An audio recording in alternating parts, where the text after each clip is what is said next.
আচ্ছা কেরানিগিরি করবো কেন? কেন? ওয়াই? কি দায় পড়েছে আমার? একা মানুষ, কোনো দায়িত্ব নেই, বন্ধন নেই, ঝঞ্ঝাট নেই, কারোর জন্য কোনো মাথা ব্যথা নেই। হঠাৎ কেরানিগিরি করতে যাবো? এইভাবে বই ভাড়া দিয়ে বাড়ি ভাড়া দিয়ে যাবি? অবস্থাটা উন্নতি করতে হবে না? উন্নতি হবে রোজগার না করেই। দেখ, যাদের মধ্যে সত্যি করে ট্যালেন্ট আছে না, তাদের চাকরি করার দরকার হয় না। Good, Dickens, Keats, Lawrence, Dostoevsky, Apurba Kumar Ray. কারো ঠাট্টা, জাস্ট ওয়েট অ্যান্ড সি। এই কিছু লিখছিস কিছু নাকি? হ্যাঁ, কবিতা লিখতে তুই ওরা বেরোসি, বেরোসি।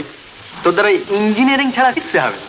তুই বিলেত যাবি, গিয়ে একটা ডিগ্রি নিবি, তারপর দেশে ফিরে এসে মোটা মাইনে চাকরি করবি, তারপর সেটেল ডাউন করবি। হ্যাঁ, তুই কবে ফিরলি? মা বাড়ি গেছিলাম তোর খোঁজে। ও, কি করছিস এখানে? চাকরি। কতদিন?